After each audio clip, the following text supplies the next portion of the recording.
Hi, I'm Mark Sleboda, and this is The Real Politick. Italian police have foiled a deadly terrorist plot by Italian neo-Nazis, working together with the West-backed Kiev Putsch regime's state-armed and funded Azov Battalion in Ukraine. On November 15th, the Italian police conducted raids and arrested 5 members of an Italian neo-Nazi and white supremacist organization known as the Order of Hegel.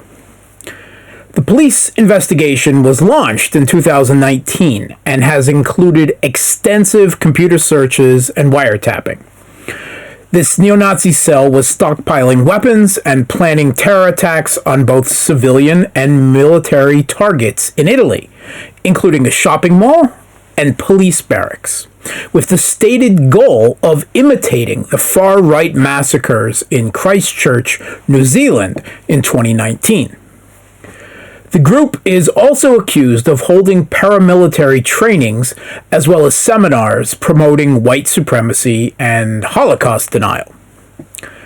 A 6th member of the neo-Nazi terror cell, a Ukrainian national, Anton Radomski, who had been living in Italy and working with the Order of Hegel, remains at large and is wanted by Italian authorities. He is currently fighting in Ukraine with the neo-Nazi Azov Battalion, long integrated into the Kiev regime's National Guard and military. Italian police report extensive ties and contacts, including what seems to be a neo-Nazi international exchange program between the Italian Order of Hegel with not only the Azov Battalion, but also with other state-supported Banderite fascist militias in Ukraine, including the Right Sector and the elite neo-Nazi warriors of Centuria.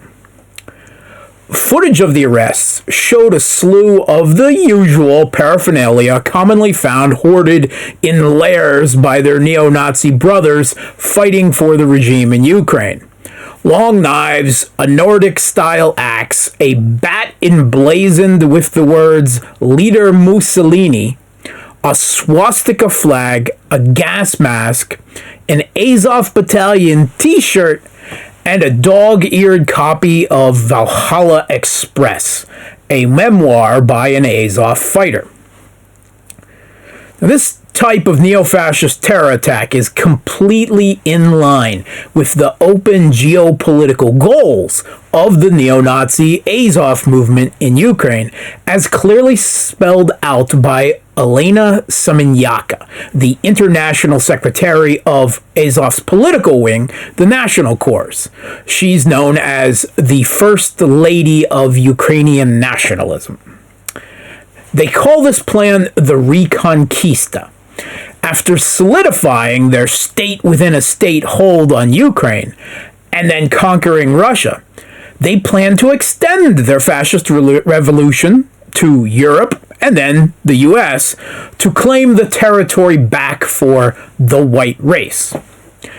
In 2002, a U.S. Department of Homeland Security investigation acknowledged that Ukrainian nationalist groups, including the Azov movement, are actively recruiting racially or ethnically motivated violent extremist white supremacists to join various neo-Nazi volunteer battalions in the war against Russia, and expressed concern about the threat of the eventual return home to the West of these racially motivated violent extremists, potentially returning to the West armed with Western-provided arms and skills and combat experience gained on the Ukrainian battlefield.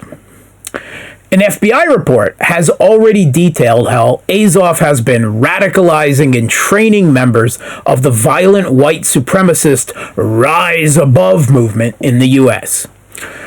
While Western neo-Nazis have found support and safe space in the Kiev regime's armed formations, the arrests and warrants against the Order of Hegel in Italy that planned terror attacks clearly shows the inevitable blowback coming from NATO's proxy war in Ukraine on Russia, as its battle-hardened, ideologically extreme far-right fighters, trained, armed, and funded in proxy by Western governments, return home. Crows coming home to roost. Reap the whirlwind.